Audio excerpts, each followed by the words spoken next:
I, 34F, discovered that my husband, pastor and therapist, has been having several affairs.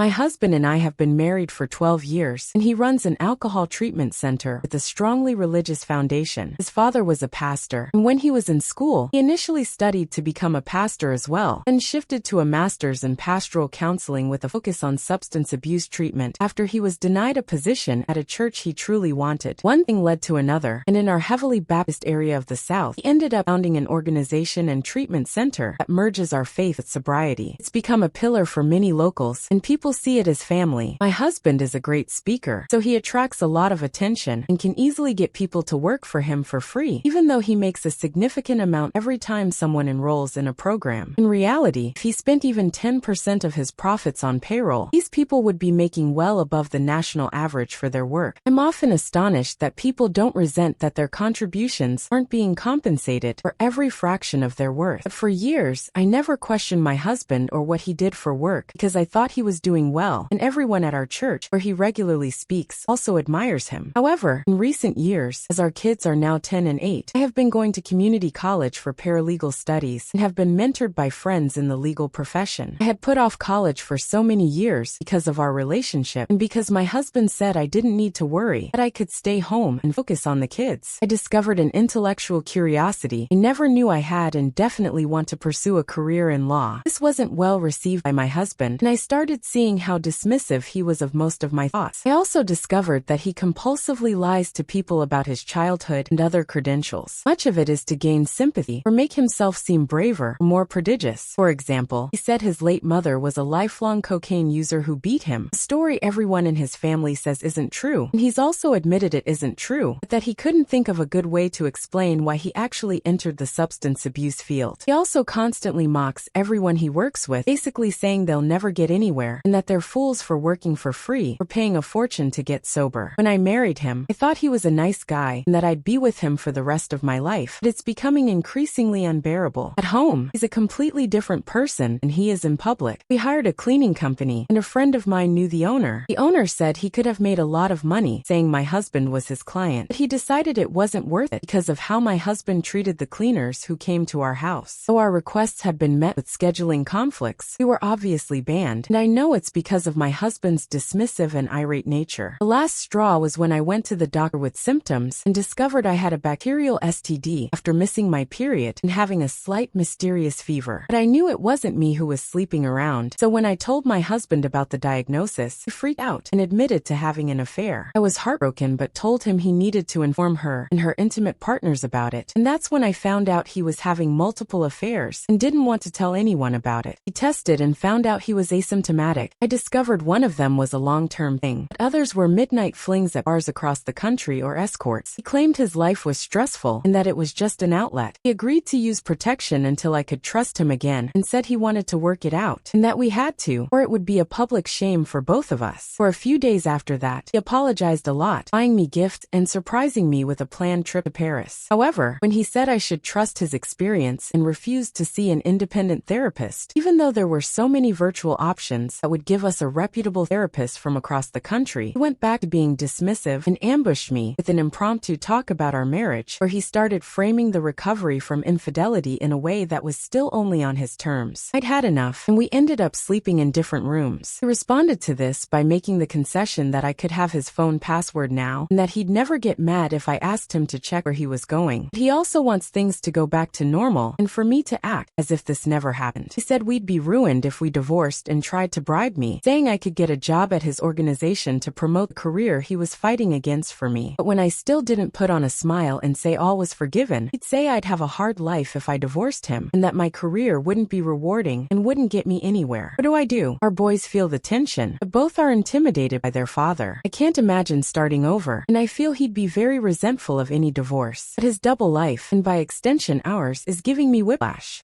Need a divorce. My suggestion is to discreetly call an attorney to start the process, but act as if everything is fine at home. Don't let him know until your attorney advises. I'm not sure what's best in terms of when to move out or handle bank accounts. I hope your college work in the legal field doesn't make him suspicious of what you're doing. Since he has a lot to lose if his cheating becomes public knowledge, you may get out well financially if you keep reasons for the divorce quiet. As for your kids, this will come out at some point. It's not in their best interest to be kept in a life where they idolize him, or where he can influence them to be like him. Your husband sounds like a narcissist. He doesn't seem like someone who valued you or anyone else in any way. When he says, we'd be ruined if we divorced, it means he and his reputation would be ruined if he divorced. You should think about why he doesn't want to see a therapist, and which one of you benefits from what he insists is the right path. It won't be your children if they're learning from his example.